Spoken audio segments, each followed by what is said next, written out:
All right. Trabalhei depois em pronto-socorros, São Luís, do Sabará, do Santa Catarina. Trabalhei em saúde pública, dentro dos AMAs, né, que eram aqueles pronto-atendimentos dentro dos postos de saúde. Depois trabalhei com saúde da família. E, no meio disso tudo, fui fazendo a minha formação em homeopatia, depois a formação em antroposofia, formação em atendimento humanizado ao recém-nascido, em amamentação, trabalhei durante um tempo com toxicologia. Existem os 2 centros de intoxicação de São Paulo. Eu trabalhei nos 2, tá bom? Durante uns bons anos, quase 7 anos num deles, pelo menos. E aí estou afastado da UTI, estou afastado dessas coisas todas, e basicamente sou médico de consultório hoje em dia lá na Casa Curumim. De apresentação, sou pai do Vinícius, que é aluno da fantástica professora Thelma, do primeiro ano, tá bom? Que eu vou enaltecer durante muito tempo na minha vida, com certeza. E sou esposo da Mariana, que me deu o privilégio de, junto com ela, ter o Vini, né? E sou um ser humano como qualquer outro, né? E aí eu vou fazer uma coisa. Como vocês perceberam, se deixar eu falo interminavelmente. Então, dessa vez, eu resolvi que eu ia fazer um roteiro para não virar uma coisa interminável da minha parte. Tá bom, gente? Então, boa noite. Vamos lá. Eu precisava compartilhar a tela. Como é que eu faço? Tá liberado, Ale. Agora eu vou.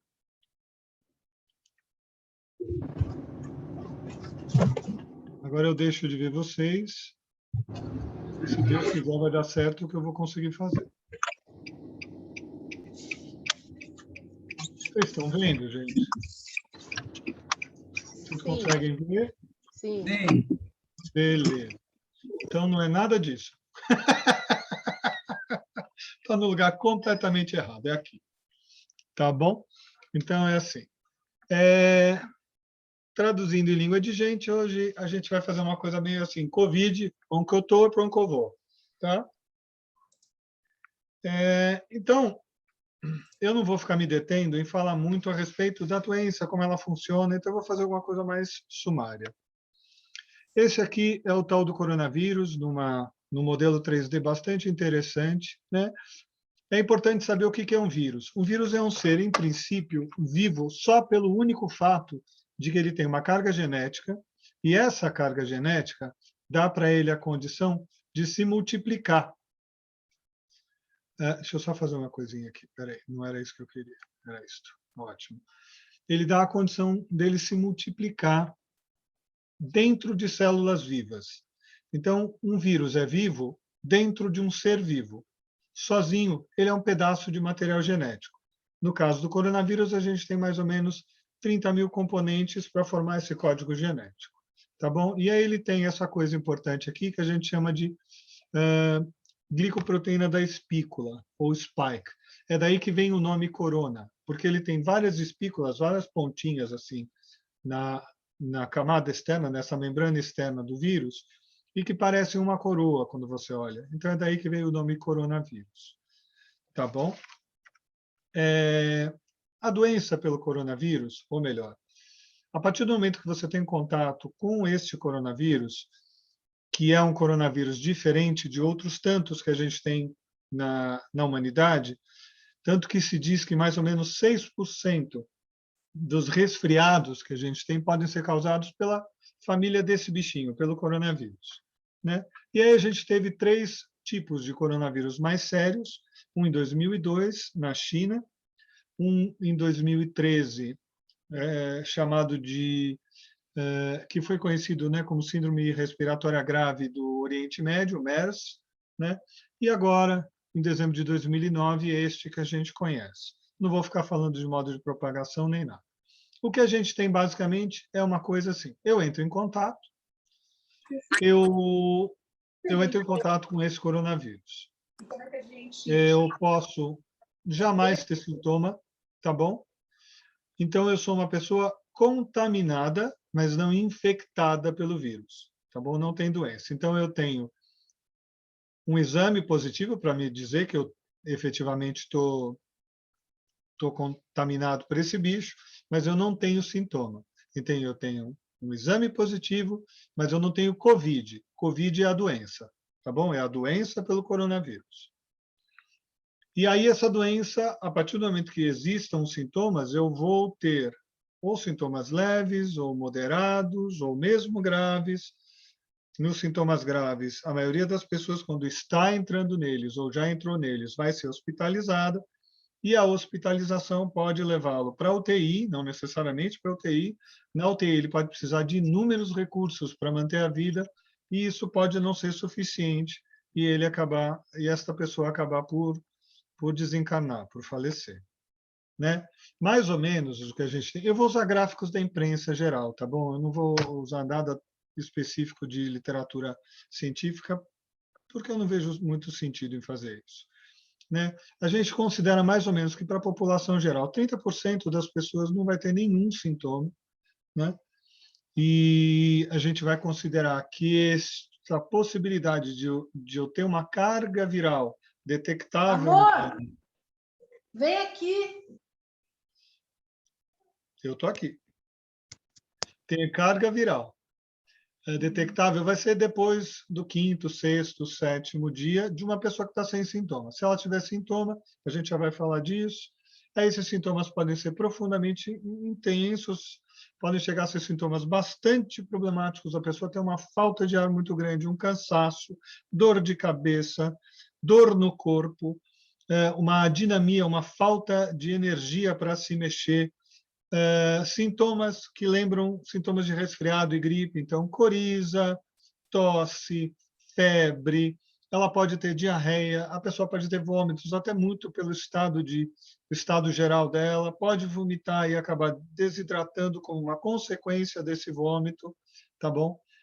Pode ter, e se diz que mais ou menos 30% 35% da população pode chegar a ter esse sintoma chamado de anosmia, quando não sente cheiro, ou ageusia ou disgeusia, que não consegue ter paladar, não consegue detectar pelo paladar. Esse sintoma é um sintoma leve, mas ele pode se prolongar durante bastante tempo, durante meses, para voltar, até os pontos onde a gente vai chegar a uma população hospitalizada com sintomas graves, e daí para uma população que vai para a UTI, que é isso que a gente chama de sintomas críticos, tá? Na população de sintomas graves, os sintomas críticos é que a gente vai ter essas taxas de mortalidade, né? Dentro deste subgrupo, por favor, 15% dentro do grupo dos sintomas graves, de todas as pessoas com sintomas graves, e 50% de quem teve sintomas e foi parar na UTI pela gravidade do quadro, tá bom? E aí vai ser muito importante a gente pensar muito detidamente a respeito do tempo em que as coisas sucedem, tá? E o coronavírus, ele não é muito diferente dos outros quadros virais a que a gente está meio acostumado, como resfriado, como gripe, como sintomas respiratórios por adenovírus, sintomas respiratórios pelo vírus chamado, quer dizer, cuja sigla é VSR, vírus sincicial respiratório, por outros vírus, tá? Que podem causar esses sintomas e que, no geral, a gente relaciona mais a uma semelhança com a Covid, com a doença pelo coronavírus. Então, a gente vai ter que entender muito bem essa questão de tempo e a gente tem uma importância muito grande de observar, ou seja, perceber isso que a gente pode chamar de nexo causal. O que causou eu ter tido contato, tá? Como foi que eu adoeci e como isso se sucedeu no tempo.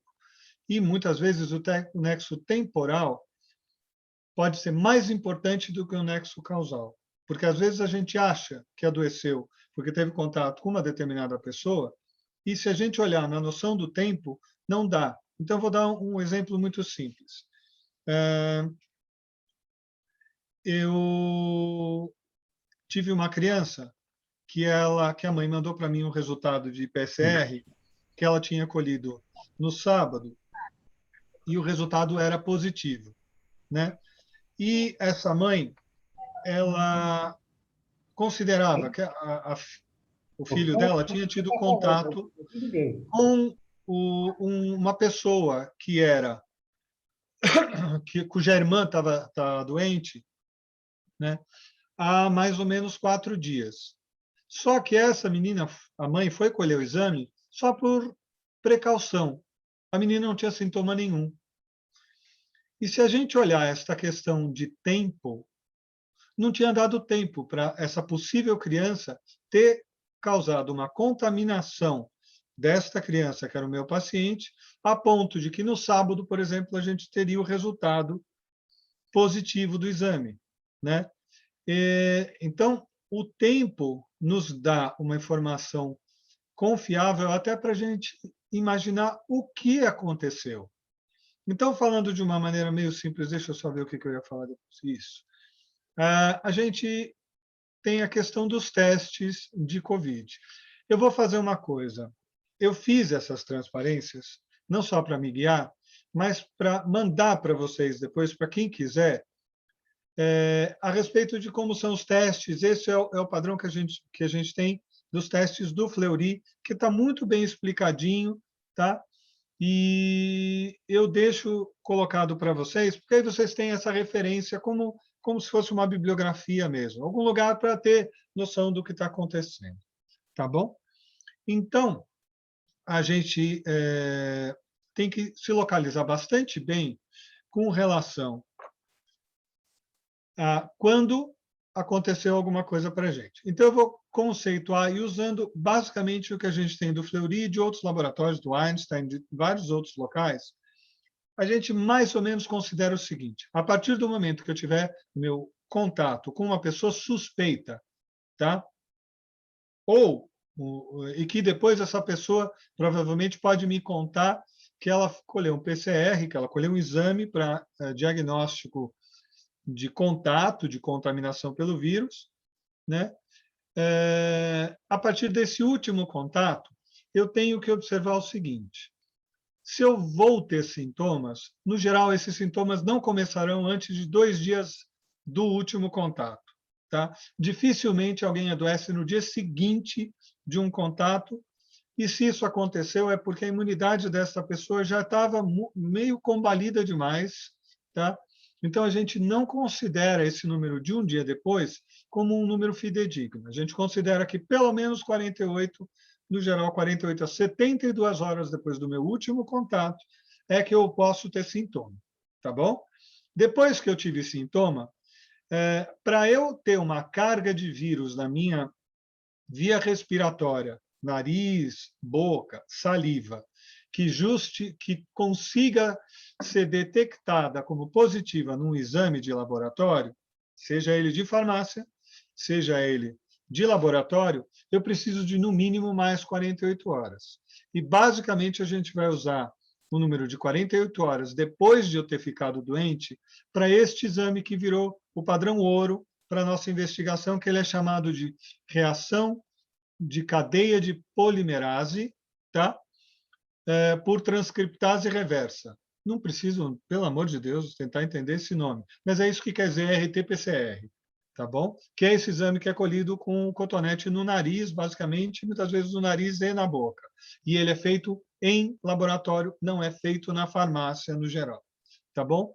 Esse exame leva 48 horas no geral para ter um resultado positivo, e é esse que a gente considera como tendo 100% de sensibilidade, ou seja, se eu tiver o vírus lá, ele vai perceber, e 100% de especificidade, que é, se ele deu positivo, significa que é o coronavírus SARS-CoV-2, tá? O coronavírus que causa a Covid-19. E aí, se eu tive um contato, essa pessoa me conta, olha, eu estou com PCR positivo e eu não estou doente, tá? Eu devo esperar para ter para ter uma confiança no exame que eu colhi, no mínimo 6 dias, de preferência 6, 7, 8, até uns 10 dias, depois deste contato se eu estou assintomático, tá bom? E aí eu vou ter um exame mais confiável. O que a gente tem visto suceder-se ao longo do tempo... Não, então, desculpa, voltando. Então, aí que exame que eu colho? Eu colho isso que a gente chama de PCR, tá? Eu tô fazendo o quê? Eu estou detectando antígenos ou partículas ou moléculas do coronavírus dentro da minha secreção de vias aéreas superiores, tá? Eu estou detectando o bicho numa quantidade suficiente para o exame dar positivo, tá bom? E é basicamente isso que a gente considera mais ou menos como 100 partículas virais. O número mais genericamente até onde eu me lembro. Bom, aí tem os outros exames que vêm surgindo, que são os exames que a gente chama de farmácia. Tá? Alguns exames, inclusive, com resultado muito rápido, resultado depois de 15 minutos que você colheu o material. Esses exames, eles tendem a ter uma relação de eficiência, vamos chamar assim, tá bom? Não é bem essa palavra, com relação ao PCR, de no máximo 90%.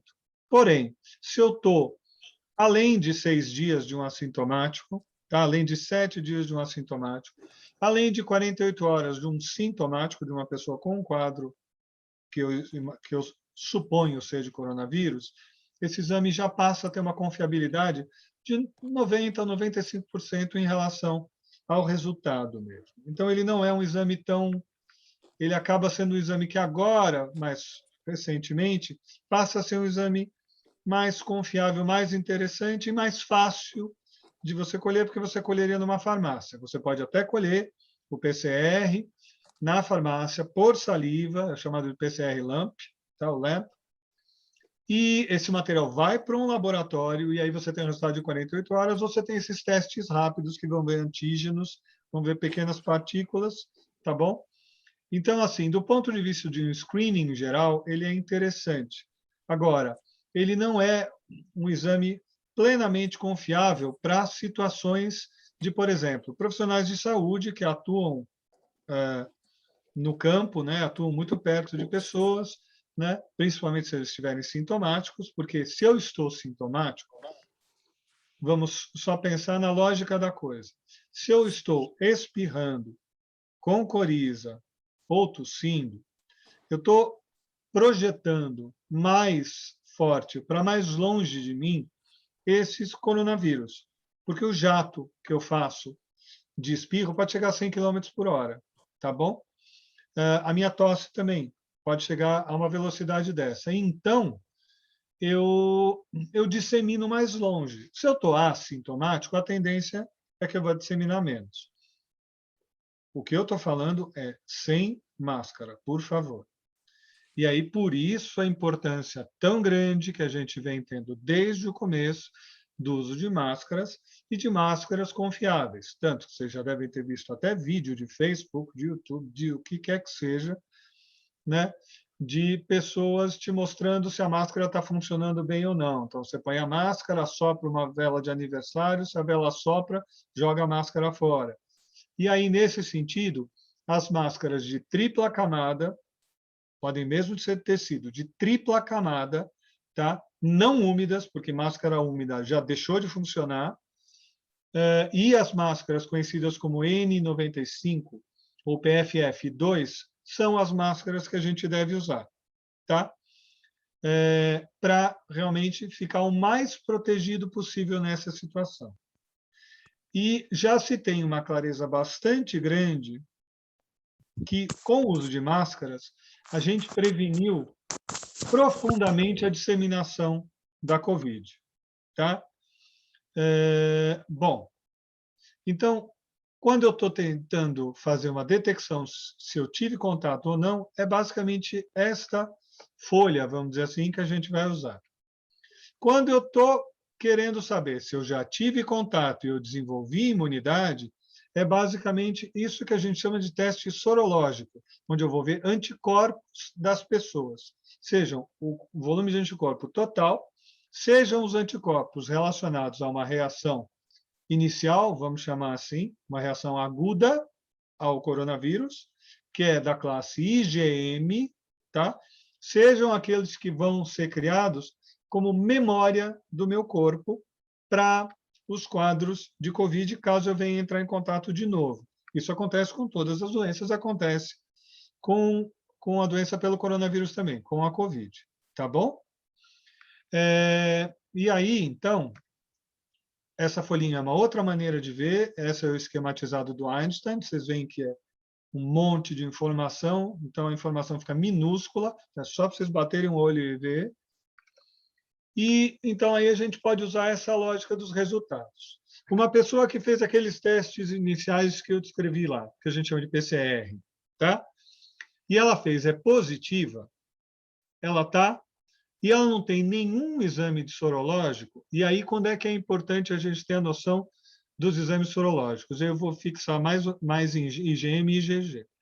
A IgM vai aparecer no mínimo 7 a 10 dias depois que eu tive o meu começo do quadro, entendeu? Tá? E a IgG, em média, por volta de 21, 28 dias depois que eu comecei o quadro. Então, até quase 2 semanas depois que eu tive contato com uma pessoa, mesmo que eu tenha sintoma, eu continuo com os anticorpos negativos, tá? Então, o que eu tenho? Basicamente, eu tenho, na verdade, esse termo de infecção ativa ou recente está baseando que eu estou numa pessoa doente, numa pessoa com sintoma, tá bom? Aí eu chamo de infecção ativa ou recente, ou seja, está recente, eu ainda não comecei a desenvolver imunidade. A partir deste tempo, de mais ou menos 10, 14 dias, em média, tudo é em média, porque a gente está lidando com o terreno do biológico. No terreno do biológico, nunca é nunca e nunca é sempre. Tá bom? Se eu estiver gritando, gente, me dê um toque, por favor, porque eu tenho uma mania de quando eu estou falando no Zoom falar alto, me perdoe. Mas vou Tá voltar. ótimo. Beleza, obrigado. Aí eu tenho um PCR positivo, esse teste molecular ou de antígeno positivo, tá? E aí, depois de uns 7, 14 dias, eu começo a ter esses anticorpos de fase ativa, que são IgA e IgM, tá? Então, eu tenho uma infecção recente, porém, eu já estou desenvolvendo imunidade contra aquele germe. Então, eu já estou numa situação melhor, tá? E aí, eu tenho a situação de baixo, que é mais ou menos semelhante, mas o tempo já andou um pouco mais. A infecção ainda é recente, é alguma coisa que tem menos de 28, 30 dias, tá? Mas eu já começo a demonstrar o aparecimento dessa classe de anticorpos, que são o que a gente pode chamar de anticorpos de memória, tá bom? Se eu olhar para baixo, na linha de baixo, eu tenho que o teste molecular deu negativo. Isso é uma coisa que tem gente que permanece com PCR positivo até 29 dias, 30 dias depois do último contato, tá? O que dá para dizer, na maioria das vezes, é que a gente permanece com esse PCR positivo, ou seja, com uma carga viral detectável no exame, pelo menos até 14 dias depois de eu ter tido este contato, ou mesmo de eu ter ficado doente, tá?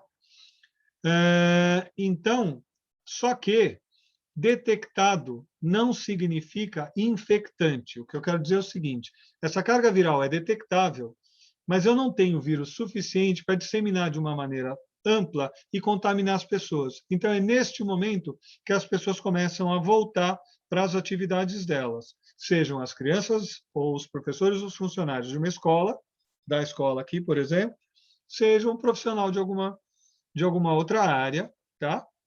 Volta a ter contato, por exemplo, com pessoas mais próximas. É só depois disso. Por isso que a gente faz, por isso que os protocolos têm esse número de 14 dias, tá bom? E aí, nesse momento aqui, onde eu estou com tudo negativo, mais o IgG positivo, significa assim, eu já tive contato e desenvolvi imunidade para o coronavírus, para o SARS-CoV-2, inclusive, não para qualquer coronavírus, para esse especificamente, tá? Então, muitas vezes, o que eu posso detectar é que uma pessoa não teve nenhum sintoma, lembrar dos 30%, tá? E ficou imune. Tá? O tempo que ela vai manter essa imunidade, esse IgG aumentado, detectável no exame, também é muito variável. Eu tenho um grupo de médicos, a minha turma de formação da USP, né? Alguns deles, ainda 8 meses depois de terem tido um quadro, têm IgG positivo. Alguns deles, depois de 3 meses, já não mais detecta essa IgG. Isto significa que a pessoa perdeu a imunidade? Não necessariamente. Porque o que acontece quando a gente tem uma infecção viral é que a minha resposta imunológica, a minha defesa do corpo, ela não é feita só através de anticorpos, mas até muito mais através de células de defesa. A imunidade viral ela é de base muito mais celular do que humoral, que a gente chama, que são os líquidos, que são os anticorpos. Tá bom? Então, a pessoa ainda pode continuar imune, mas eu não detecto isso no exame, o que me deixa numa situação complicada do ponto de vista de, se eu não sei antes como ela estava, eu não vou saber agora como é que ela está. Tá bom? E aqui tem essa última linha, onde o PCR já assumiu, então já se passaram no mínimo 15, 18 dias desse contato e desse adoecimento, né, principalmente desse adoecimento, mas eu ainda tenho anticorpos, né, então eu ainda estou me recuperando do quadro, eu não estou curado ainda. Né? Então, por isso que os anticorpos de fase ativa ainda estão circulantes. E eu já tenho anticorpos de defesa, porque isso já vem há vários dias, tá bom? Então, eu espero que esse quadro dê uma localizada para vocês. Bom, eu vou colocar os dados de ontem, né, do que apareceu no Jornal Nacional. Então, a gente tem esses números de mortalidades, que são números muito graves, mas, felizmente, bem menores do que a gente teve em março, abril, onde a gente chegou a 4.500 e tantas pessoas morrendo por dia no Brasil. Tá bom? Onde a gente chegou a um número escabroso de pessoas em 24 horas sendo detectadas para a Covid. Hoje em dia, a gente já teve este número de mortalidade no Brasil e este número total de casos. Tá? A média móvel é esta coisa que varia de semana a semana ou de quinzena em quinzena. A gente vem, na última quinzena, pelo menos, com uma redução do número de casos de 4%. E a gente vem com uma redução do número de casos em mais ou menos 5%. Né? Vocês vão me perdoar o que eu vou falar agora. Mas é o seguinte: para esta diminuição ocorrer, eu não acredito, sinceramente, que 5% da 5%, 4, mais do que 10%, mais do que 5% de qualquer forma, das pessoas que não estavam tomando cuidado, passou a tomar cuidado de verdade.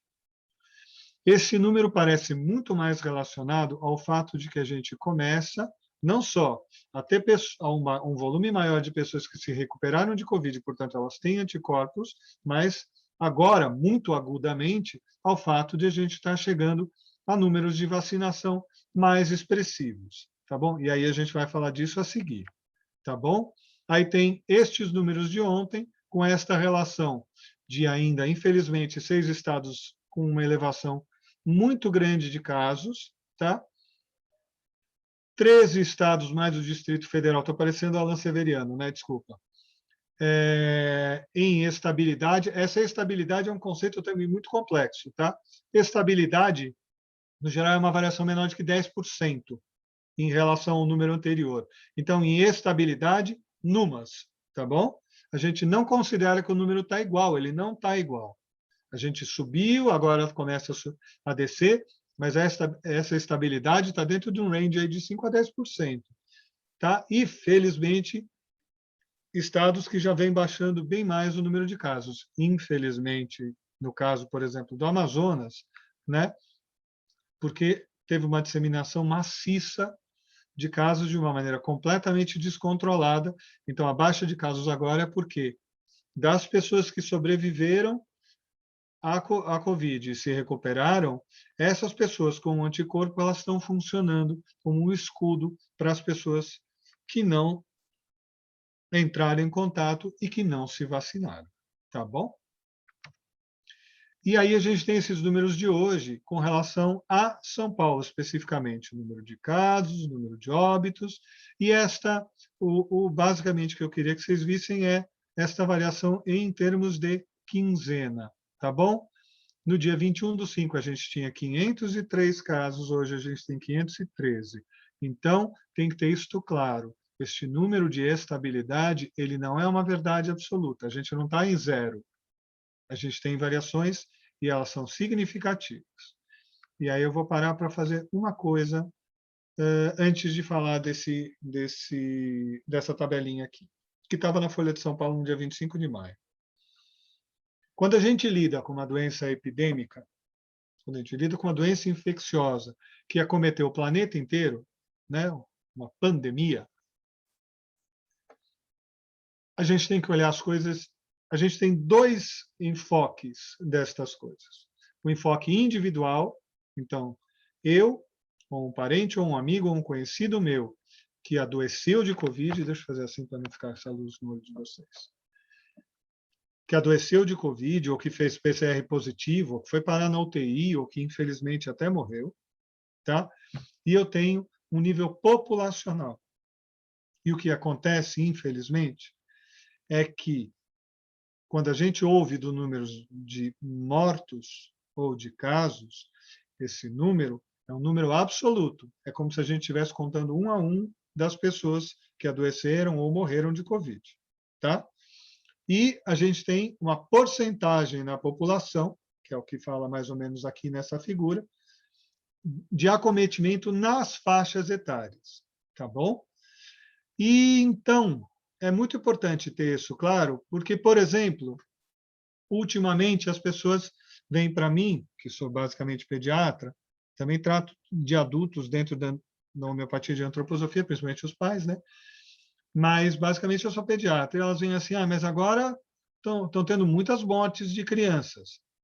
O que aconteceu é simplesmente o seguinte: dentro do cômputo geral de 100% da população, se eu olhar aqui, em menores de 1 ano, a taxa de mortalidade é de 0,06, ou agora, felizmente, 0,05%. Quando eu tinha 1.000 casos, tá? Eu tinha 5 crianças que ficavam doentes. Então, as pessoas, no geral, não ficavam sabendo. Quando eu tenho 100.000 casos, eu tenho 5.000 crianças ficando doentes, ou até mesmo morrendo, no caso aqui da mortalidade. E é por isso que esse número passa a aparecer, porque a gente tem um volume no total absoluto, número de pessoas, correlacionado com esta porcentagem de população, tá? E aí os números então ficam mais ou menos assim. Para as crianças menores de 1 ano, a taxa de mortalidade fica 0,05. Entre 1 e 4, ou de 1 a 9 anos, pelo menos, 0,02 a 0,03%. Depois esse número vai aumentando, né? E é justamente esta região aqui que a gente tinha, que era a região de maior gravidade de número de casos. E que desde janeiro a gente já começa a ter uma mudança desse padrão, tá? As coisas foram ficando mais novas. Houve esse shift, vamos dizer assim, essa mudança do grau de acometimento, né, de faixa etária. Então, antes, você tinha pessoas acima de 70 anos, acima de 60 anos, e hoje a gente tem o maior número de casos na faixa entre 25 e 50 anos, vamos dizer assim, tá bom? Ou, se a gente for ser mais específico, né, basicamente acima dos 40 aos 60 anos, mais ou menos. Tá bom? Quer dizer, bom não está, não. Entendeu? Por que essa mudança? Um dos motivos é a vacinação. A partir do momento que eu vacinei as pessoas de maior idade, tá? Eu as tirei da possibilidade de, no mínimo, adoecer gravemente e ir parar no hospital. Tá bom? E isso serve como algum cobertor de proteção para as famílias dessas pessoas mesmos. Porque se eles não adoecem, eles não passam para os familiares. Tá? Se eles são uma faixa que adoecia mais, eles passam a não ser mais uma faixa que adoecia mais, então a doença progride para os outros grupos.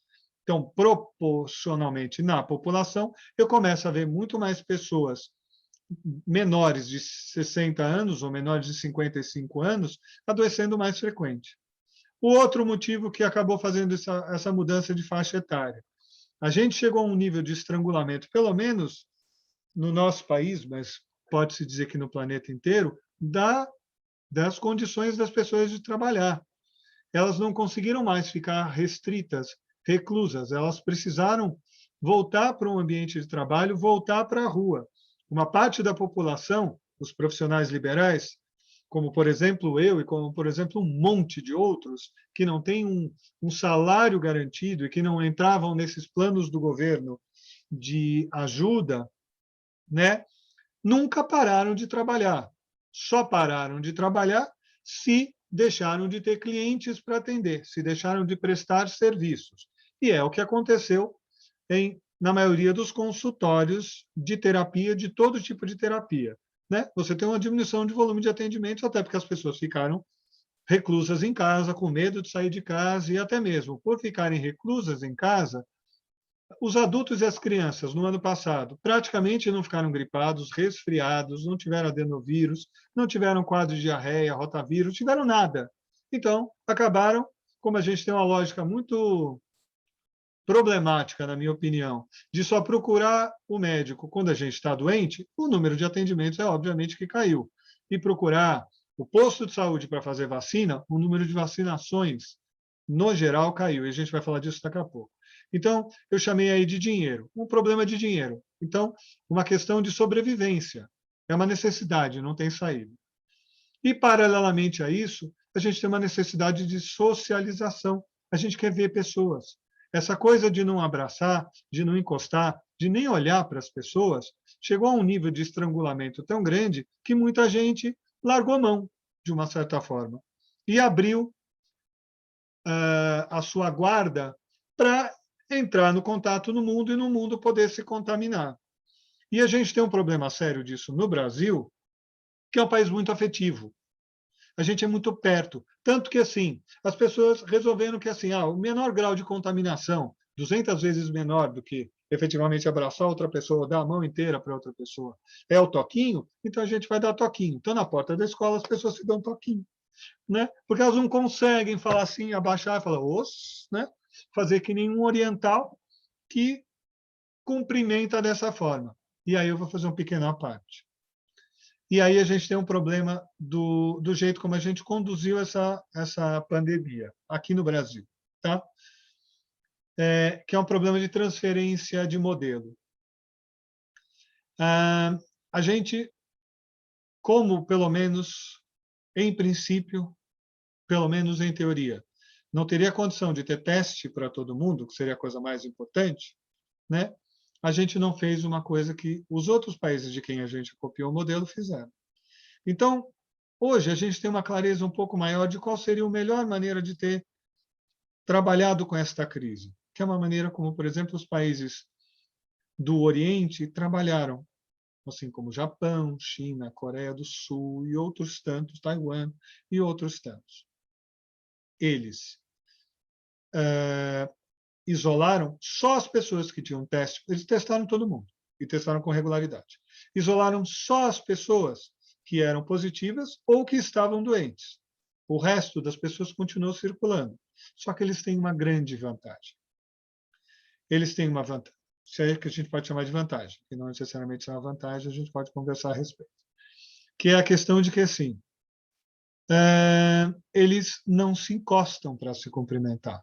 Eles flexionam em reverência, em respeito, e não se tocam, não se encostam.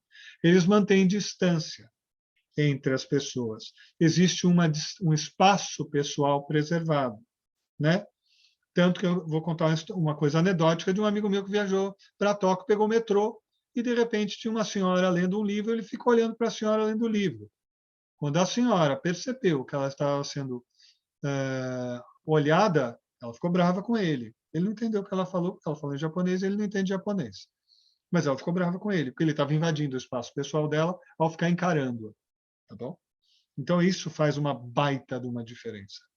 E outra coisa, eles já têm, até porque já conheciam isso antes, eles já têm uma lógica de, por exemplo, quando o nível de poluição das cidades maiores está aumentado, eles usam máscara, tranquilamente. Se alguém está gripado, sai de casa de máscara. E se no meio de um grupo a gente deliberou, como população que vai usar máscara, se um deles sair de casa por acaso sem máscara, ele vai se sentir envergonhado, profundamente envergonhado por ter saído sem máscara. Então não sai sem máscara, não esquece. Não toca ninguém, não contamina ninguém, não se aproxima de ninguém e usa máscara porque o social colocou para ele alguns ditames e ele, como parte dessa sociedade, segue esses ditames sem questionar. E a mesma coisa, de alguma forma, a gente pode ter em países com uma população que a gente, como brasileiro, chama de mais fria, como, por exemplo, onde está a Rita Boro, né? Que a gente costuma dizer que a população é mais fria, o que não é uma verdade, é claro, tá bom?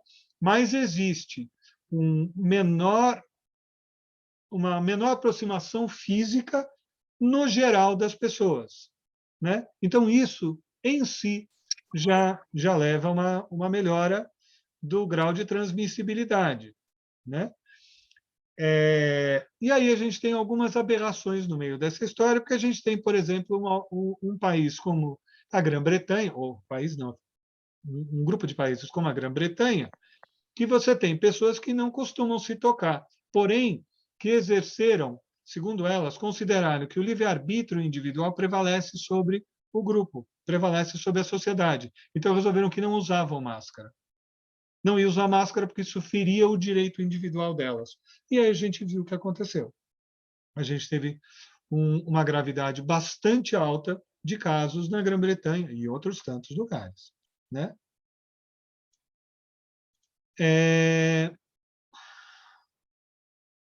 E então, e aí a gente copiou o modelo, não testando todo mundo, que era a coisa mais importante, para separar quem estava ou contaminado ou doente, né? E tem uma dificuldade enorme em usar máscara e manter distância. Então, por isso que as coisas não funcionam. Próximo. Aí a gente tem a questão das vacinas. Então, falando de uma maneira mais sumária, né?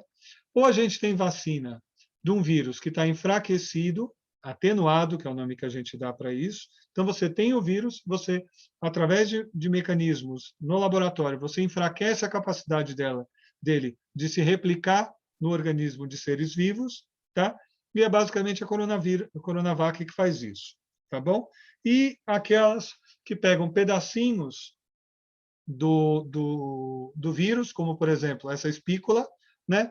E ou através de mandar o código genético específico para fazer essa espícula, ou uma parte do todo o código genético desse bicho, eu vou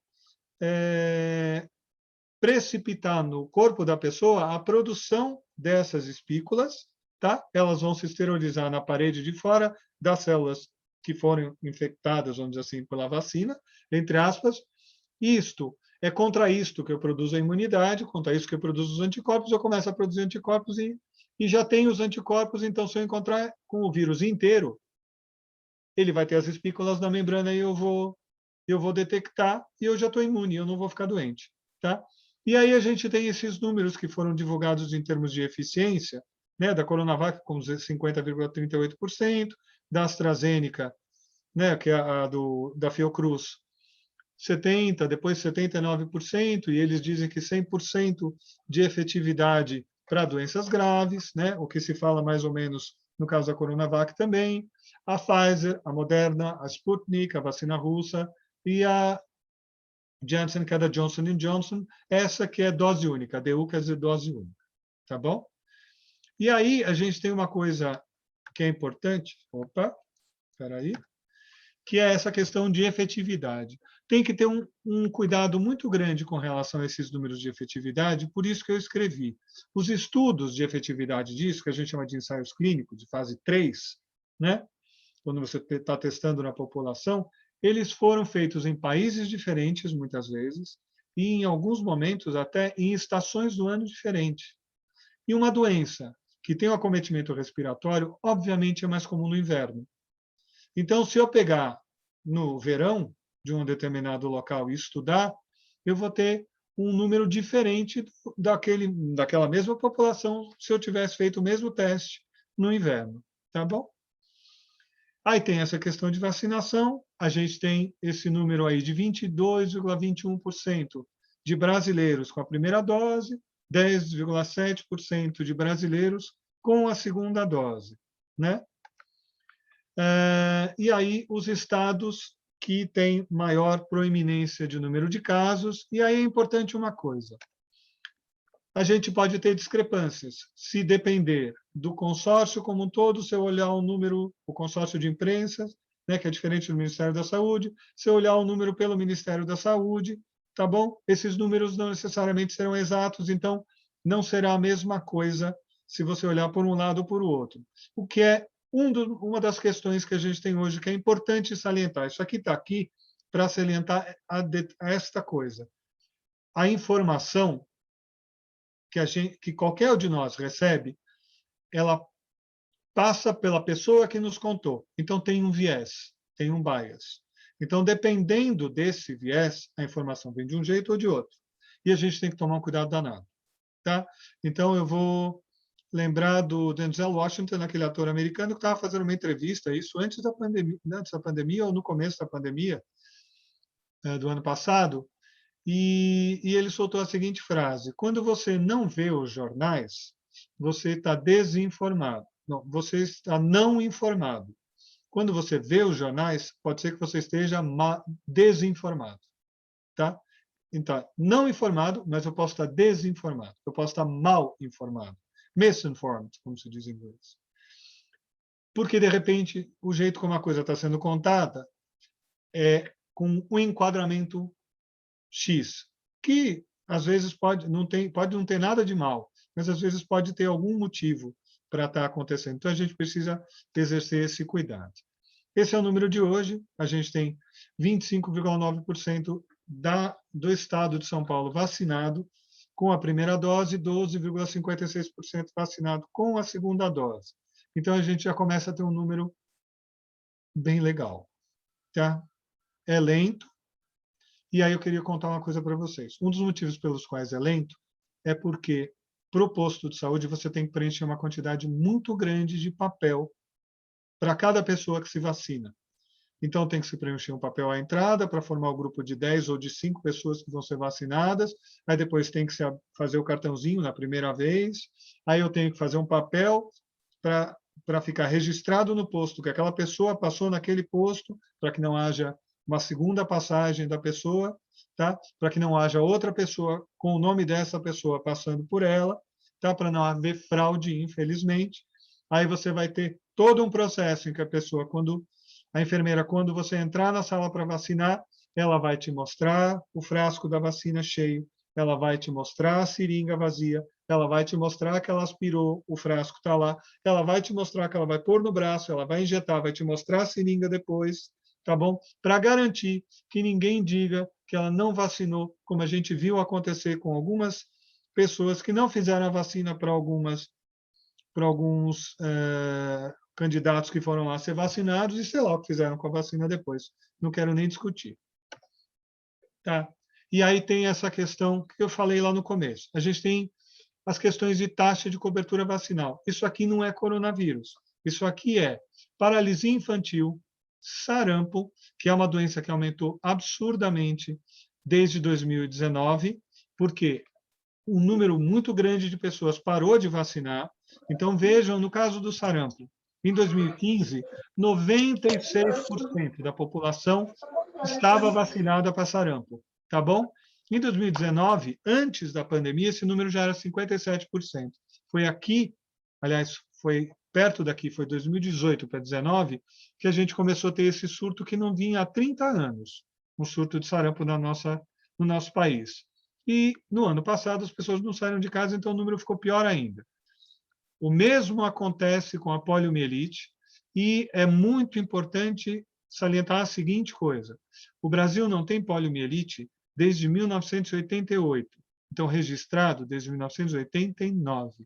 Se a gente cair mais o número de vacinados aqui para a poliomielite, a gente pode correr o risco da paralisia infantil voltar para o Brasil. Então, isso não pode acontecer sob hipótese nenhuma. E a BCG, que é a vacina para tuberculose, que é uma doença endêmica no Brasil, ou seja, a gente tem tuberculose o ano todo no Brasil, motivo pelo qual nenhum brasileiro que vai morar fora do país pode entrar num outro país, pelo menos da Europa, sem receber a vacina BCG, e da mesma forma para muitos moradores do continente africano, que também, se forem para a Europa, vão precisar receber BCG. Tá? Então, é muito importante isto. Se nem vacina corriqueira está sendo feita, um problema fica muito mais sério quando a gente tem uma doença como esta, e aí a gente começa a ter uma parte da população que não se vacina. E aí tem essa notícia de hoje do G1, que está acontecendo, de você ter internação de gente que tomou a primeira vacina, a primeira dose, mas não tomou a segunda. Então, ele continua correndo risco. Ele acreditou que uma dose só ia resolver o problema? Não, ninguém nunca disse isso. A única vacina com dose única é a da Janssen, e, inclusive, isso é uma coisa que o tempo dirá para a gente se a dose única foi realmente eficiente em longo prazo. Tá bom? Então, é muito importante ter isso em mente. E aí, a gente vai falar um pouquinho da escola. Desculpa eu ter me detido um pouco lá, eu acabei falando mais do que eu devia. A questão da escola, ela é crucial. Por quê? Porque a escola nos fornece educação. Então, não só a educação formal, que a escola efetivamente é o local para fornecer, pelo menos na maior parte das populações do planeta, né? Como ela reforça e amplifica a educação que os pais deram em casa.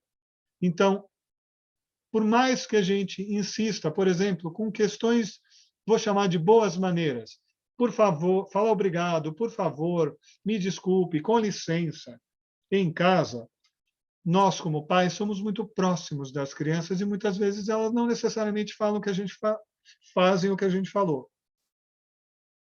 Quando elas vão para a escola, elas convivem com uma comunidade e lá fica muito mais claro que eu tenho necessidade de pedir por favor, de falar obrigado, com licença, né? Me desculpe. Tá? Então, eu reforço essa educação, além, obviamente, da educação formal. A escola me dá a possibilidade de socializar. Muito cedo na vida eu consigo socializar, e legal, socializar com gente que é da minha idade. Então, que tem o pique para subir e descer árvore, tem o pique para ficar correndo mais ou menos 2 horas e meia ininterruptamente, que os pais não têm, que os amigos não têm, que as babás não têm, tá? Que as avós não têm, que são as pessoas que ficam com as crianças. Tá? Então, dessas duas coisas, a gente forma uma educação para uma ética social. Quando eu estou socializando, eu tenho que aprender a parar antes de invadir o direito do meu próximo. Eu não posso roubar o brinquedo da mão do meu amiguinho, o meu amiguinho não pode roubar o brinquedo da minha mão. A gente pode dividir, a gente pode compartilhar. Se eu tenho um amiguinho que se machucou, como eu já me machuquei antes, eu vou ser muito mais solidário com o meu amiguinho. Eu vou falar, quer alguma ajuda? Quer que eu te ajude? Né? Se eu não tenho esse ambiente social, eu não reforço isso. E o que a gente tem visto entre nós adultos é que essa ética social ruiu nos últimos tempos, pelo menos no nosso país. Eu diria que no mundo como um todo. Né? Eu tenho um espaço ao ar livre. O espaço ao ar livre me devolve para a natureza. Nós somos todos seres da natureza. A gente ficou muito diferente do animal que a gente originalmente é. Mas nós somos animais, nós precisamos de sol, nós precisamos de comida, nós precisamos de ar livre, nós precisamos de água, de rios, de um ambiente natural. Inclusive, aqueles de nós, e as crianças são típicas disso, que acordam quando o sol nasce e começam a ter mais sono e vão dormir depois que o sol se pôs, muito pouco depois, têm muito mais saúde, dormem melhor, vivem melhor, ficam menos estressadas, têm menos perda de atenção, têm menos perda de memória. E a escola é o lugar mais seguro da Terra, como eu brinco, tá? Porque na escola as pessoas vão efetivamente seguir o protocolo direitinho, ninguém vai contestar. E aí tem uma coisa linda relacionada à educação, que é assim, se os pais usaram máscara na frente desta criança e falam para ela, filho, filha, põe máscara. A criança põe máscara. Ela vai para a escola de máscara. Aí vão vários coleguinhas de máscara, o que reforça o uso da máscara, o que reforça o distanciamento, porque todo mundo vai manter o seu cuidado. Sem estresse, sem paranoia. Cuidado, cautela. E aparece um amiguinho que os pais não ensinaram a usar máscara, imediatamente os outros amiguinhos falam assim: põe a máscara, você está sem máscara. Passa alguém, põe a máscara abaixo do nariz, ou como diz um amigo meu, usa a máscara como sutiã de queixo, né, que eu acho uma frase perfeita. As crianças vão lá e falam assim: põe a máscara, você está respirando, você está com o nariz fora da máscara, você está com a boca. Ô vovô, põe a máscara, ô vovó, mesmo que não seja o avô próximo, uma pessoa de maior idade, tá? E a gente tem um dado até hoje que, pelo menos até onde eu sei, é uma verdade. Em nenhum lugar do mundo a gente teve relatos de surtos que aconteceram, porque as crianças passaram para os familiares, e os familiares daquela escola fizeram um surto de Covid, tá? Então, isso é fundamental. E aí tem essa pergunta que a gente pode chamar de para onde vamos. Então, eu vou me lembrar de uma história. Em 27 de março de 2021, em Barcelona, 5.000 pessoas entraram num estádio para ver um show e ficaram no show durante 4 horas, acho, ou 3 ou 4 horas. Todas elas foram checadas antes do show, todas elas tinham PCR negativo, ou seja, todas elas não tinham contato com o Covid no último mês, pelo menos, tá? Não carregavam o vírus em si, e todas elas usaram, 5.000 pessoas usaram máscara o tempo todo que elas ficaram neste ambiente aglomeradas. Um mês depois, saiu o resultado dos testes destas pessoas. Nenhuma delas contraiu coronavírus dentro deste espaço. Foram 5.000 pessoas aglomeradas dentro de um estádio. Porque elas estavam de máscara, elas não contraíram coronavírus. Houve 3 casos de PCR positivo. 3 ou 5, desculpe. Todos os 3 ou 5 foi detectado que o contato foi antes e que o dia que fez o PCR ainda não detectava esse contato.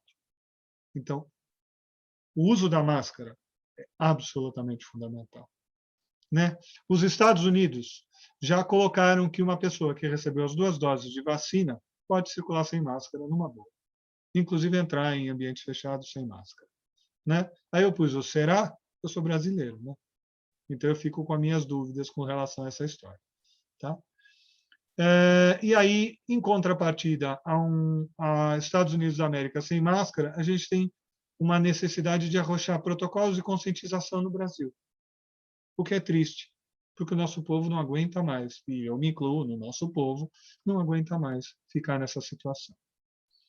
E aí a gente teve no Fantástico, acho que deste domingo, a notificação que aquela cidade de Serrana, que foi usada no interior de São Paulo para fazer um estudo piloto sobre a vacinação, constatou efetivamente uma redução do número de casos e do número de óbitos radical a partir do momento que 75% da população estava vacinada. Tá? Este número, tá, é a imunidade de rebanho. É isso que se chama de imunidade de rebanho. Já se sabe há muitos anos, e não foi com o Covid que se aprendeu isso, já se aprendeu com outros tantos germes, que quando você ultrapassou 70% de cobertura vacinal dentro de uma população, você não tem mais o vírus doente circulante, ou melhor, você até tem o vírus circulante, mas ninguém mais adoece. Então é isso que a gente precisa. É para onde vamos. A gente vai por este caminho. Protocolos, conscientização e vacinação. Aí eu coloquei aqui coisas bem leves de sites interessantes para vocês darem uma olhada interessante. Este aqui de fisiopatologia, quadro clínico, tratamento da COVID, é um médico, então tem linguagem de médico, mas é bastante interessante para ver se vocês não ficarem muito irritados com o médico falando em Medicaid. Tá bom? E, como eu falei, eu vou colocar isso na mão de vocês, lá no Anima, e todo mundo que quiser pode pegar isso aqui. Eu vou deixar com o pessoal do Anima, né, do nosso grupo de associados, e de lá difundir para os professores de todas as classes, e dos professores para os pais, dos pais para os parentes, e vamos embora. Muito obrigado pela paciência.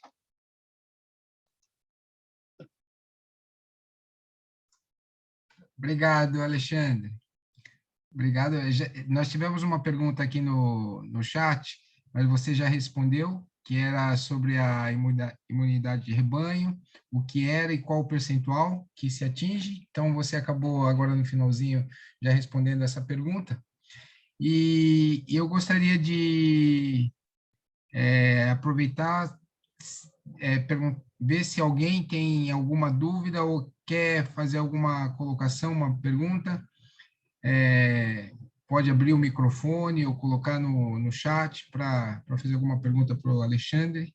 Acho que é uma oportunidade aí para a gente atualizar aí os procedimentos, as dúvidas que temos.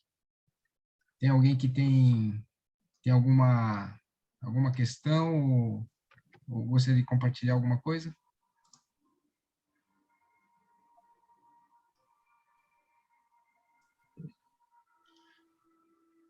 Temos uma imensa população de pessoas ou tímidas, ou cansadíssimas, ou entediadas. Tem uma Alexandre, tem uma colocação, desculpa, tem uma colocação aqui da Priscila, que ela coloca, doutor, boa noite, concordo que a escola é um dos locais mais seguros para a criança, mas o problema, para mim, é a porta para fora da escola. Professores e pais que não se cuidam, e aí as crianças podem pegar e transmitir, mesmo que de forma reduzida. Perfeito. Então, eu já falei o ano passado da seguinte coisa: quando a gente volta para a escola, e eu falo isso para os pais que me visitam com os filhos, eu falo que a gente, a partir do momento que coloca os filhos na escola, o problema não são os filhos, o problema são os pais. Os problemas são os adultos. E os adultos têm que criar o que eu chamei de pacto social de não agressão. Então, eu me cuido, eu mantenho a minha higiene, eu uso máscara e eu mantenho o distanciamento. Eu restringo o número de pessoas que eu vejo para as pessoas que seguem a mesma lógica que eu, uma mesma lógica direitinho de seguir os protocolos, e os pais têm que fazer isso. Em cada classe, em cada grupo, tem que ter esta coesão de se cuidar. E aí uma coisa que eu já falei antes, eu vou voltar, o motivo pelo qual uma pessoa leiga usa máscara, tá? É para proteger o mundo do que ela pode levar para o mundo. O motivo principal de todos vocês, e eu também, usarmos máscara quando saímos à rua, como saímos de dentro da nossa casa, é porque eu quero que o que eu tenho de bicho não passe para o mundo. E aí eu tenho a grande vantagem de que, como efeito colateral, eu me protejo do que vem do mundo também. Mas o uso da máscara é para eu evitar que eu cause um problema no outro. Então, isso é o que precisa. E é em cima disso que a gente consegue construir semanas, meses, sem nenhum PCR positivo numa comunidade escolar. É baseado nisso. Agora, é difícil? Claro que é difícil. Porque é a famosa história do orar e vigiar. E dá-lhe vigiar. E tem que prestar atenção. Então, da mesma forma como você vigia um telefonema que você recebe, porque pode ser um trote, e eu recebi um telefonema de algum cara querendo me engrupir, perguntando, usando meu telefone para, sei lá, clonar meu telefone, e o cara falou, então o senhor, por favor, me passa o código de 6 dígitos que eu mandei para o senhor. Eu falei, não. Ele falou, não? Eu falei, não. Eu não sei se quem está falando comigo é uma pessoa confiável. Ah, então o senhor quer que eu desabilite seu telefone para ninguém mais chamar? Eu quero. Eu falei, quero. Ah, então o senhor me passa o código? Eu falei, não. Ele falou, não? Eu falei, não. E nosso telefonema acabou por agora. Muito obrigado, até logo. Desliguei o telefone e bloqueei o chamador. Então, isso é uma cautela. A gente faz isso com o telefone. Por que a gente não pode fazer com pessoas? E aí eu vou falar uma outra coisa que eu acho muito importante. A culpa da pandemia é focalizada num bicho chamado SARS-CoV-2, num tipo de coronavírus. A culpa da pandemia não é do coronavírus. A culpa da pandemia é do homem. O homem criou o coronavírus. O homem criou, misturando animais selvagens, inclusive, colocando esses animais em cárcere, dentro de, por exemplo, como é o nosso exemplo mais claro, dentro dos mercados de animais completamente, absurdamente exóticos que jamais deveriam ser usados para alimentação. Ele colocou todos juntos, então um faz cocô em cima do outro e vai virando uma rebordosa, né? E aí, com isso, ele conseguiu transformar um coronavírus, que era um bicho que causava resfriado, né? No coronavírus da síndrome respiratória aguda grave de 2002, de 2013, e agora na pandemia de 2019, 20, 21, 22, provavelmente. A culpa é do ser humano. A culpa é nossa. Nós somos a única espécie do mundo que destrói tudo que está ao redor. Tem mais duas perguntas aqui, Alexandre. Uma é se você tem os dados da vacina da AstraZeneca e se tem muitos casos de síndrome de Guillain-Barré, porque ela conhece uma pessoa que está na UTI por conta disso. Tá.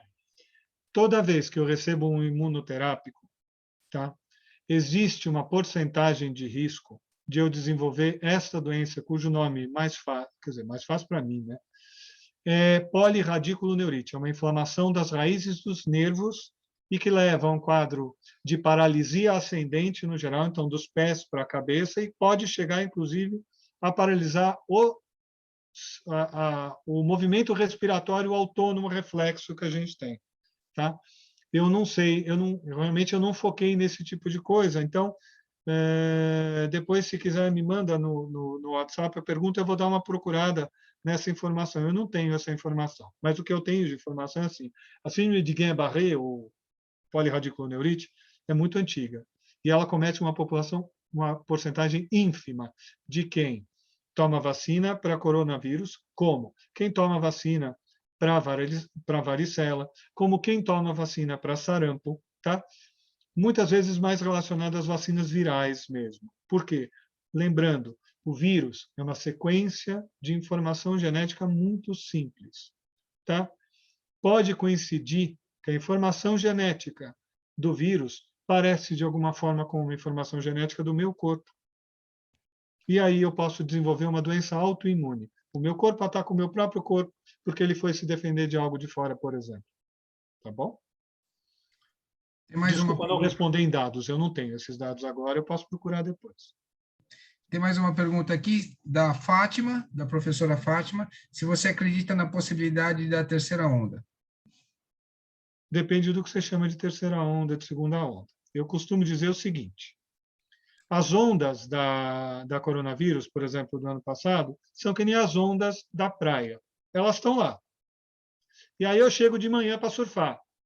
Aí eu pego a primeira onda. Aí tem um amigo meu que chega por volta do meio-dia, 1 hora. Aí ele pega a segunda onda. Aí tem o cara que vai no final da tarde para surfar. Ele pega a terceira, a quarta, a quinta, a 18ª onda. Né? Então, assim, se eu acredito que o ser humano é capaz de não se cuidar a ponto de a gente ter nova multiplicação e que essa multiplicação pode acometer cada vez idades mais precoces, sim, porque as outras começam já não ter mais, então o número começa a aumentar nas outras idades. Sim, eu acredito, infelizmente. A minha lamento o que eu vou falar, mas a minha fé, a minha crença na capacidade humana de fazer meleca é quase que infinita. Então, poder ser. Então, o que a gente tem que fazer? A gente tem que cuidar. Então, todo mundo tem que cuidar, porque cada um, jogando a sua aguinha de passarinho no fogo da floresta, a gente vai acabar apagando essa floresta. E agora a gente está numa chance muito boa de apagar esse fogo da floresta. E a gente tem chance de aprender coisas absolutamente fundamentais a respeito da vida humana. Primeiro, que ela é parte de um todo, seja um todo humano, seja um todo da natureza como um todo, mineral, animal, vegetal. Tá? Outra lição, que ninguém vive sozinho, que ficar sozinho é horrível, e que a gente precisa um do outro e que a gente precisa conviver. Essa é outra lição. A terceira lição, tão importante quanto essa, que a educação é absolutamente fundamental, porque olha onde a gente foi parar por causa de um problema educacional no nosso país. A gente está nessa pindaíba porque faltou educação, né? Então, vamos aproveitar essa lição. Então, vamos evitar que a terceira onda aconteça, começando em casa, né? Aí tem mais uma pergunta aqui do nosso querido consultor jurídico aqui, o Dr. Celso, e ele perguntou aqui se tem algumas, dizendo que algumas pessoas estão deixando de usar máscaras pelo pretexto de já terem sido vacinadas, e com isso elas estão transmitindo o vírus, porque a vacina não fornece 100% de segurança, e se isso vai acabar contaminando, pode acabar contaminando as pessoas que ainda não foram vacinadas. Claro que pode. Então, assim, eu estou vacinado da segunda dose da AstraZeneca, hoje é dia 3, então há 14 mais 3, há 17 dias da segunda dose. Então, eu sou quase um jacaré, tá bom? Eu uso máscara N95 o tempo todo que eu tenho contato próximo com as minhas crianças e os pais dela. Eu não vou deixar de usar máscara este ano, no mínimo. E provavelmente eu nunca mais vou deixar de usar máscara para atender paciente. Por quê? Porque ficou muito claro que se a gente pode aproveitar uma lição, a gente aproveita. E assim como eu já fazia quando eu estava resfriado, eu estava bem de saúde, mas estava com o nariz com uma coriza. Eu usei máscara a minha vida inteira para examinar as crianças, porque eu não estava ruim a ponto de precisar afastar do trabalho, né? E a gente não tinha esse terror todo de contrair uma doença e acabar morrendo por ela, apesar da gripe ser mais letal do que o coronavírus para pessoas menores de 9 anos, no mínimo, tá bom? Então, a gente vai usar os recursos que nos deram. Então, se a gente está resfriado, a gente não vai, se a gente puder, a gente não sai de casa. Se a gente precisa sair de casa, a gente usa máscara. Se a gente precisa usar máscara, a gente mantém distância. A gente fica limpinho e deixa o resto limpinho também. Então, tem essa questão, sim. As pessoas, e é o que eu acabei de colocar, o médico advertindo que pessoas tomaram a primeira dose e acham que elas viraram um homem de ferro, entendeu? Que elas têm a imunidade do Wolverine, do X-Men, que elas não ficam doentes nunca mais, o fator de cura é enorme, e em 15 minutos ela está curada de qualquer coisa que acontecer. Não, não, isso não acontece.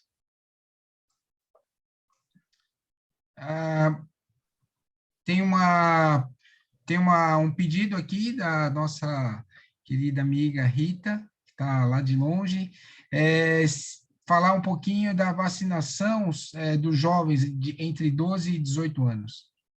A gente vai chegar a esse ponto, sim. A gente vem caminhando, as vacinações têm progredido, e é claro que quando você tem falta de insumo, falta de seringa, falta de vacina, falta de reagente, essas coisas todas, todo o nosso esquema de vacina fica meio capenga. Mas nós temos uma tradição de vacinação que talvez eu seja muito pretensioso, por ser brasileiro, mas é a melhor do mundo. Nosso esquema de vacina é incrível. Na Europa, ninguém vacina para tanta coisa quanto no Brasil. Nos Estados Unidos também não. Então, assim, a gente tem um know-how de vacinação, seja pelo Butantan, pela Fiocruz, gigantesco. Então, a capacidade de vacinar do nosso país é gigantesca. Só não é mais de 1 milhão de pessoas por dia, porque é o que eu falei, porque tem um entrave tanto na chegada do material da vacina, quanto no você conseguir aplicar a vacina, porque é papel demais para preencher, porque tem risco de fraude. Então, a gente vai conseguir, sim. É um processo, né? Eu não faço parte de nenhum organismo governamental, mas é claro que as coisas estão evoluindo, e eu acho que até evoluíram um pouco melhor até do que eu imaginava, porque a gente conseguiu finalmente colocar os profissionais de educação, os profissionais de segurança, baixando as faixas etárias, as comorbidades, para serem vacinadas. Então, a gente começa a proteger as pessoas que mais merecem proteção, que são as que elas estão ou mais expostas ou com maior risco ao serem expostas. né? Então, assim, a vacinação vai chegar. Só que, felizmente, para as crianças, a gente tem um lastro maior porque elas nos deram esse lastro maior. Tá? Não tem ainda uma explicação clara de por que algumas pessoas completamente saudáveis morrem, como, por exemplo, o rapaz, o humorista, o Paulo Gustavo. Não tem uma explicação perfeita por que as crianças são mais imunes. Eu acho que elas são mais imunes porque elas não agridem por vontade o mundo. É uma maneira antroposófica de enxergar o processo. As crianças, elas não são imputáveis de crimes contra a natureza. Até os 18 anos, alguém é responsável pela bobagem que uma pessoa menor de 18 anos faz. Não é aquela pessoa.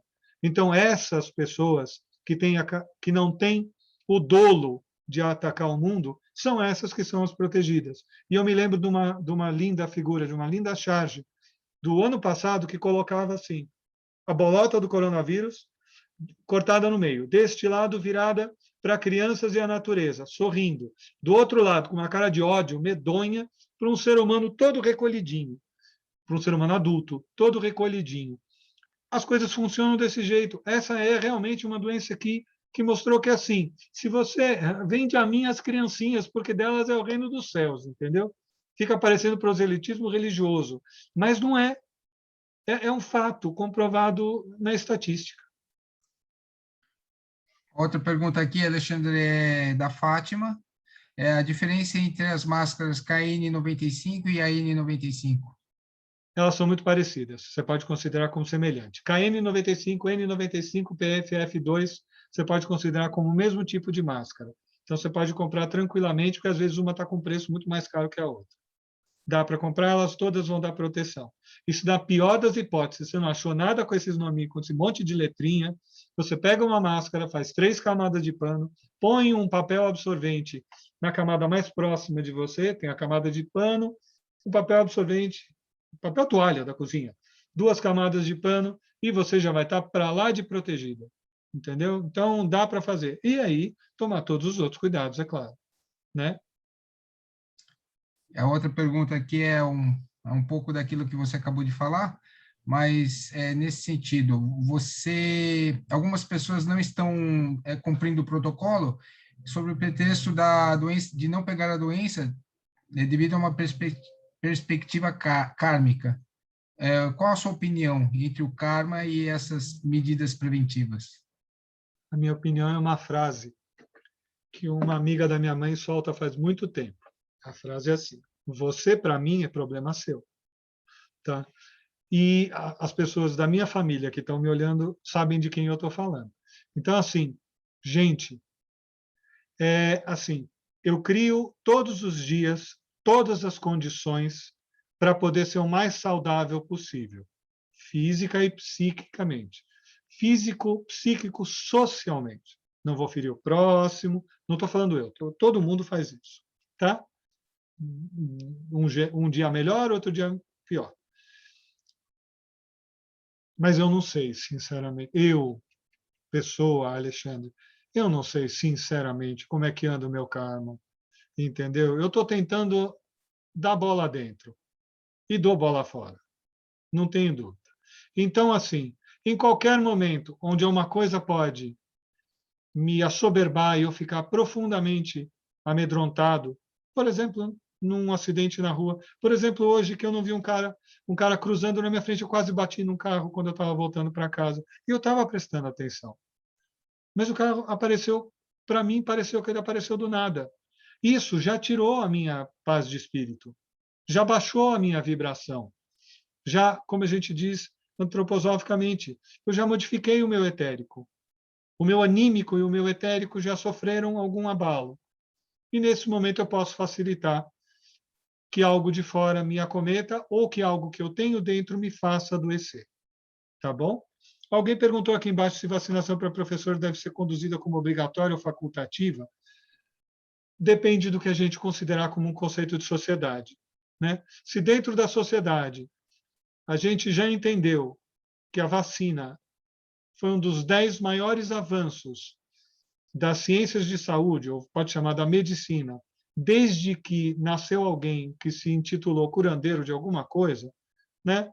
E se a gente percebe que a gente faz parte de um todo organizado, que já corroborou essa ideia da vacinação, eu tendo a falar na condição de ser humano, eu, como diz o outro, eu, a nível de mim mesmo, enquanto eu próprio, entendeu? Tendo a dizer que sim, eu acho que vacinação devia ser obrigatória, para falar a verdade. Porque a gente não pode correr esse tipo de risco. Tá? Então, assim, me desculpem se eu sou muito parcial quando eu falo isso, mas assim, eu já vi criança morrer de catapora. Eu não sei se algum de vocês já viu criança morrer de catapora. Eu vi 3 crianças morrendo de catapora nos 13 anos que eu fui médico de UTI. O português, na língua portuguesa, a gente tem a seguinte frase: quero morrer de catapora se me acontecer tal coisa. Por quê? Porque é considerado como uma coisa impossível. Impossível uma ova, falando em português claro. Tá? Eu vi 3 crianças morrerem comigo no plantão por catapora. Uma delas, inclusive, uma menina de 10 anos, que estava sentada, conversando, não era comigo, era com uma outra colega, estava sentada conversando, e essa colega estava arrumando as coisas para passar um catéter central, pegar uma veia central dessa menina. Ela virou, arrumou as coisas e voltou. Quando ela voltou, esta menina que estava conversando, fazia 20 segundos, estava morta, porque ela estava parada e ela não voltou da parada cardiorrespiratória. Eu já vi gente morrendo de hepatite B gravemente e que não tinha condição de transplante, porque não estava numa condição tão demolida de saúde que não tinha nem como colocar num centro cirúrgico que ela morria da operação. Eu já vi muita criança, eu já vi algumas crianças morrerem de difteria, de coqueluche eu já vi um adulto morrendo de tétano, tá? Eu já vi uma criança muito grave na UTI por sarampo, eu já vi algumas crianças perdendo mãos e pés por causa de meningite meningocócica, várias, não foi uma. Eu já vi crianças com insuficiência renal, porque elas tiveram uma meningite por hemófilos, que é uma vacina que existe hoje na pentavalente ou hexavalente do posto ou da clínica. Na minha época, as crianças morriam de meningite ou epiglotite por hemófilos, uma quantidade bastante grande, 1/3 dos quadros de meningite era por hemófilos, e as crianças morriam com uma taxa de mortalidade de 30%. Hoje nem ninguém ouve falar. Os médicos da geração atual nunca praticamente viram alguém doente de hemófilos. Tá? É o que eu posso responder. Entendeu? E eu sempre disse que, assim, desaconselhar ou contraindicar a vacina, para mim é crime. Tem a Priscila que ela compartilhou aqui uma experiência e dizendo que ela deixou o filho dela brincar de 5 anos com uma criança de 3 que estava sem máscara, mas ela ficou Uhum. com dó de proibir e agora, depois de te ouvir, ela está morrendo de preocupação e peso na consciência. Tá. Então, Priscila, a gente fica mesmo nessa situação, nas 2 situações que você me contou. Primeiro, aquela de falar assim, puta, vou falar, puxa vida, ai, que difícil. Então, a gente sofre por isso e depois a gente sofre de pensar, puxa, mas eu corri o risco. Então, vamos pensar na seguinte coisa que é mais apaziguante. Vamos fazer tudo perfeitinho daqui para frente, primeiro ponto. Segundo ponto, vamos manter o máximo da nossa energia de consciência calma, porque na calma a gente adoece muito menos, tá bom? Terceiro, lembra que é criança, e crianças são os Wolverines da Covid hoje em dia, tá bom? Então, tenha calma, não fica aflita não, tá bom? E qualquer coisa, se precisar, procure o seu médico, a mim, ou alguma pessoa efetivamente em quem você confie para te ajudar nesse sentido, tá bom? Fica tranquilo. Bom, a gente já passou um pouquinho do horário aqui, mas a Rita compartilhou aqui dizendo que saiu um estudo que 2/3 dos casos dos contágios, acredito que na Alemanha, vem dos jovens e porque cansaram da situação e se encontram mais. É Então, verdade. Adolescente, cara, é um bicho muito complicado, porque o adolescente está se abrindo para o mundo, ele está na situação do segundo para o terceiro setênio, caminhando para ter exatamente aquela questão, como as professoras aqui muito melhor vão falar do que eu, de criar ídolos, de criar parâmetros fora de si, para ter como norteadores de conduta que estão numa efervescência hormonal que faz que a necessidade de encontros seja enorme, né? E estão em cárcere privado. Então, é óbvio que a gente vai ter um número crescente de adolescentes ou de adultos jovens com questão. E eu não tenho a menor dúvida de que uma parcela razoável das pessoas que tiveram doença por Covid, ou tiveram até mesmo doença grave e UTI por Covid, pegaram de algum adolescente, de algum adulto jovem, porque esse adulto jovem, infelizmente, ainda está naquela onipotência da juventude de achar que não vai ficar doente, de achar que não fica doente, que imagina, comigo não, é só com os outros, entendeu? Esse negócio só acontece no vizinho.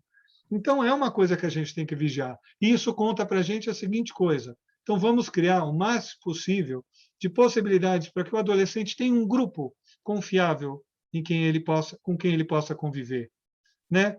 Vamos fazer que todo mundo se respeite, se higienize, se distancie e se mascare, né? Adequadamente, para esses adolescentes terem com quem conversar, com quem passear, entendeu? E vamos limpar o mundo de tanto bicho, que não é só a Covid, né? O bicho do vício na droga, do vício no jogo, do vício na tela, de um monte de vícios, né? E porque aí a gente vai conseguir resolver. Isso é uma coisa mais ou menos automática de imaginar, né? Bom, eu acho que com isso a gente pode encerrar esse bate-papo, né? Mais uma vez, muito obrigado, Alexandre, compartilhar não só o conhecimento, mas essa sabedoria, né? Eu acho que trazer para a consciência aquilo que tá adormecido em alguns de nós, né? Eu acho que esse é o principal ponto aí da nossa conversa. Então, muita gratidão, Alexandre. As pessoas aqui estão elogiando, excelente, gratidão. Então, com isso, podemos encerrar a nossa conversa aqui. Eu queria que alguém pudesse ler a meditação de Micael, se vocês conseguissem, né? O famoso Forjando a Armadura. Alguém consegue? Senão eu consigo. Alexandre, Oi, consegue? eu consigo. Eu acho que você podia fechar, né? Eu acho que Então tá bom. você podia fechar aí com esse verso. Tá bom, deixa eu só ele chegar na minha mão aqui, que eu estou com uma certa latência. Eu estou com Achou? ele aberto aqui, se você quiser. Já consegui. Ótimo. Então, o famoso Forjando a Armadura. Deixa eu só colocar mais reduzidinho. É mais ou menos isso. Ó. Nego-me a me submeter ao medo que me tira a alegria da minha liberdade. Medo que não me deixa arriscar nada. Medo que me torna pequeno e mesquinho, que me amarra, que não me deixa ser direto e franco, que me persegue, que ocupa negativamente a minha imaginação, que sempre pinta visões sombrias. No entanto, não quero levantar barricadas por medo do medo. Eu quero viver e não quero encerrar-me. Não quero ser amigável por ter medo de ser sincero, como é o caso do que a gente acabou de falar. Quero pisar firme, porque estou seguro, e não para encobrir meu medo.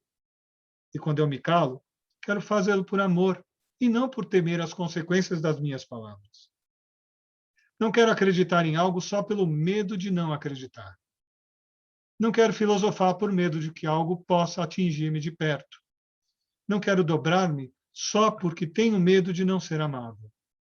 Não quero impor algo aos outros pelo medo de que possam impor algo a mim, por medo de errar. Não quero me tornar inativo. Não quero fugir de volta para o velho, o inaceitável, por medo de não me sentir seguro de novo. Não quero fazer-me de importante porque tenho medo de que, se não, poderia ser ignorado. Por convicção e amor, quero fazer o que faço e deixar de fazer o que deixo de fazer. Do medo, quero arrancar o domínio e dá-lo ao amor. E quero crer no reino que existe em mim e em cada um de nós.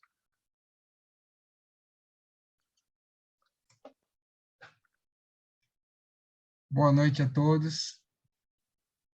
Obrigadão, Ale. Muita Eu que agradeço. gratidão. Gratidão, Beca. Obrigado, Alexandre, Edson, a todos. Dona Obrigado, Dulce, gente. boa Muito noite. obrigado pela